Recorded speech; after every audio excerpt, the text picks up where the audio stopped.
Good evening everyone, good evening sir. I'm Kyle Ashdel Sanwang from Dash 20. I'm here today to discuss the important features of Asia and its country, capital cities, monetary people, major ports. Asia is the largest and most populous continent, home to the largest Russia and the most populous China nations.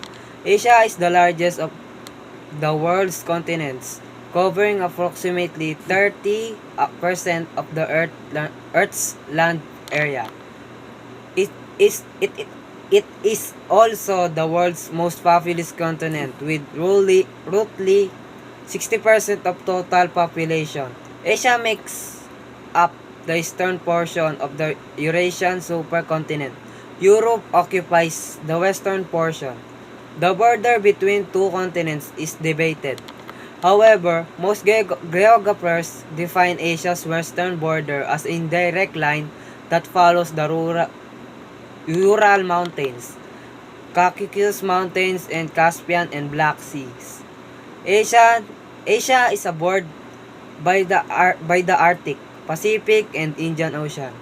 Asia's physical geography, environment, resources, human geography can be considered separately. Asia can be divided into 5 major physical regions: mountain systems, plateaus, plain steppes, and deserts, freshwater environments, and saltwater environments. Mountain systems. The Himalaya Mountains extended for about 2,500 kilometers or 1,550 miles, separating the Indian subcontinent from the rest of Asia. The subcontinent, once connected to Africa, collided with the Eurasian continent about 50 million to 55 million years ago, forming the Himalayas. The Indian subcontinent is still crushing northward into Asia, and the Himalayas are growing about 5 centimeters 2 inches every year. Plateaus. Asia is a home to many plateaus, areas of relative high ground. The Iranian plateau covers more than 3.6 million square kilometers, 1.4 million square miles, encompassing most of Iran, Pakistan, and Pakistan. The plateau is not uh, uniformly flat, but contains some highly mountains and low river basins. The highest mountain peak is Damavand at 5,610 meters or 18,410 feet. The plateau also has two large deserts, the Dasht et Kavir and Dasht et Liut, plains in steppes, and deserts. The West Siberian Plain, located in central Russia, is considered one of the most largest areas of continuous flat land.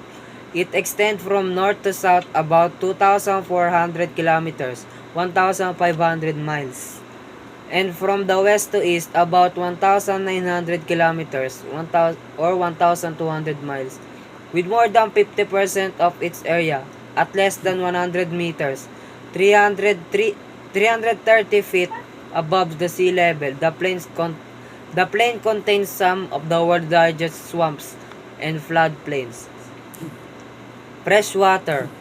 Lake Baikal, located in southern Russia, is the deepest lake in the world, reaching a depth of 1,620 meters or 5,315 feet. The lake contains 20% of the world's unfrozen freshwater, making it the largest reservoir of Earth. It is also the world's oldest lake at 25 million years old. Saltwater. The Persian Gulf has an area more than 234,000 square kilometers or 90,000 square miles. It borders Iran, Oman, and United Arab Emirates, Saudi Arabia, Qatar, Bahrain, Kuwait, and Iraq. The Gulf is subject to the highest rates of evaporation. Evaporation making it shallow and extremely salty. The seabed beneath the Persian Gulf contains an estimated 50% of the world's oil reserves. The, the countries that borders the Gulf have engaged a number of disputes over the rich resources.